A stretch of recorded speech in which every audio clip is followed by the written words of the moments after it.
السلام عليكم ورحمة الله وبركاته أصدقائي متابعي قناة الملكة، أهلا وسهلا فيكم. اليوم رح نتعلم مع بعض فكرة جديدة، هي برجر التمر مع الجوز. عندي المقادير موجودة قدامكم هون. رح نحتاج لنص كيلو تمر، 150 جرام جوز، نص قالب زبدة، وعندي هون البيض وخبز البرجر. وهلأ أول مرحلة رح استخرج بذور التمر وأقطعهم على الشكل التالي.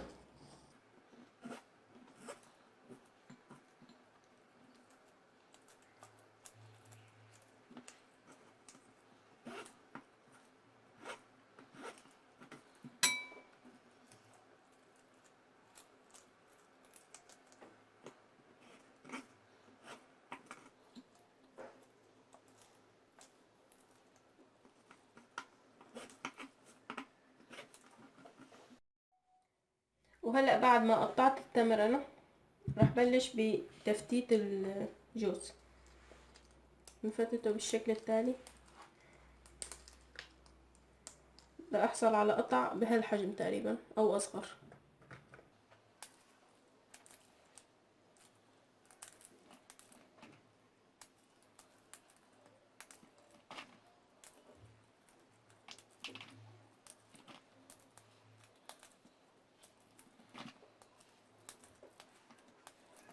وهلأ صار معنا التمر والجوز جاهزين. طبعا الجوز بهذا الشكل والتمر. وهلأ بدنا ننتقل للمرحلة التالية. وهلأ انتقلنا للمرحلة الثانية. أول شي رح أقوم بتسيح الزبدة.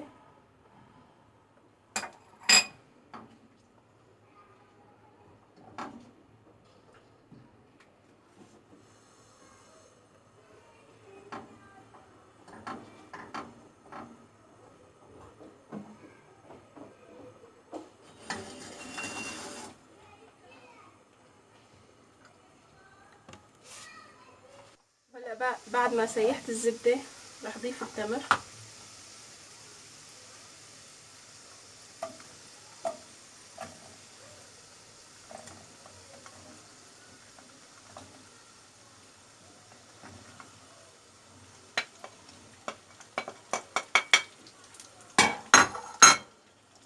بحركها.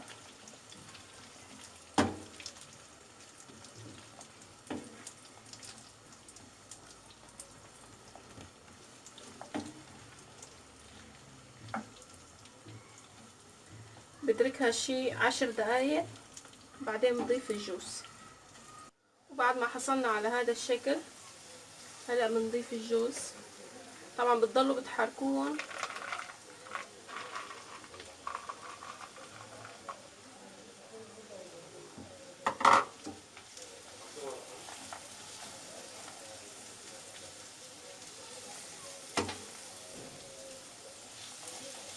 حركهم بشكل جيد ليندمجوا سوا.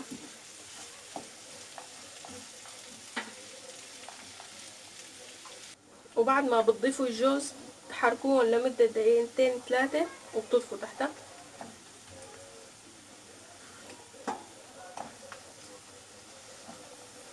هلا بدنا ننتقل مع بعض للمرحلة التالية. وهلا أنا جهزت التمر، وطبعا قليت البيض على الشكل التالي على شكل أقراص. هلا بنبلش بالتحضير البرجر. بحط طبقة من التمر،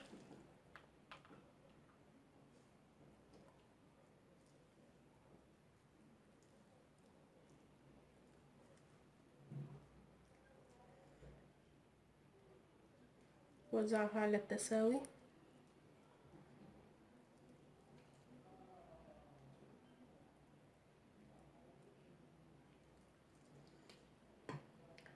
بحط قرص من البيض، بسكرها.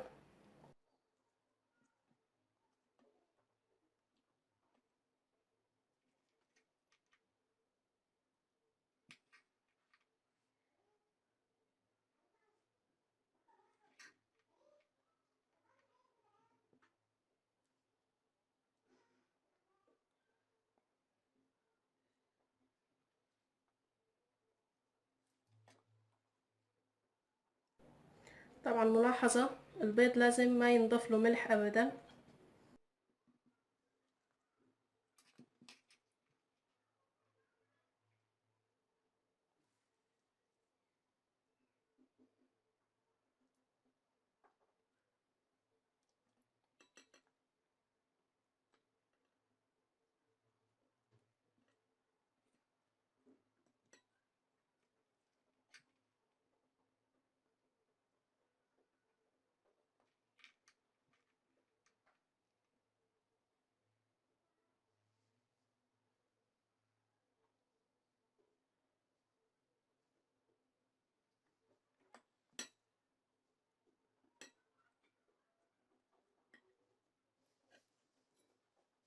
هذا هو الشكل النهائي للبرجر. ان شاء الله يكون عجبكم الفيديو. لا تنسوا تعملوا اعجاب بالفيديو واشتراك بالقناة ليصلكم كل جديد. مع السلامة.